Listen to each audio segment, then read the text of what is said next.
ক্ষমতা সারা জীবন থাকে না। মানুষ সারা জীবন বেঁচে থাকে না।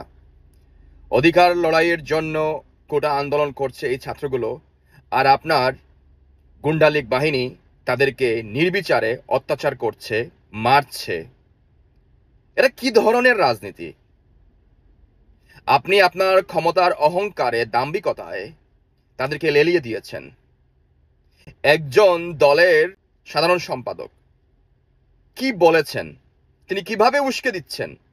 হলুদ সাংবাদিকরা নিজেদের ফায়দা হাসিলের জন্য কি ধরনের কথা বলছে আপনার সামনে।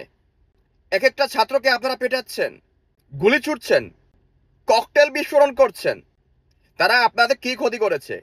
একটা স্বাধীন সার্বভৌমত্ব রাষ্ট্র যদি এই কথাগুলো বলা যায় না, শান্তিপূর্ণ আন্দোলন করা যায় না, তাহলে কেনই বা আমি বলবো যে আমি স্বাধীন আছি, আমার দেশ স্বাধীন? অনেকে তো আবার ফেসবুকে লিখছে যে ডিজিটাল নিরাপত্তা আইনের কারণে আমরা এখন কথা বলতে পারছি না। অনেকে আবার ভয়ে শেয়ারও করে না। এই হচ্ছে আপনার অবস্থা, এই হচ্ছে আপনার দেশ। মনে রাখবেন, আপনার বাবাও কিন্তু সারা জীবন বেঁচে থাকেনি, কেউ থাকবে না। তবে যেগুলো করে যাচ্ছেন ভবিষ্যৎ প্রজন্মের জন্য, আপনি যাই বলুন না কেন, যাই করুন না কেন বাংলাদেশের জন্য, বাংলাদেশটা শুধু আপনার, আর কারো নয়। বাকি 18 কোটি মানুষের এই বাংলাদেশ নয়, আপনার, আপনার পরিবারের, আর আপনার আশেপাশের লোকের।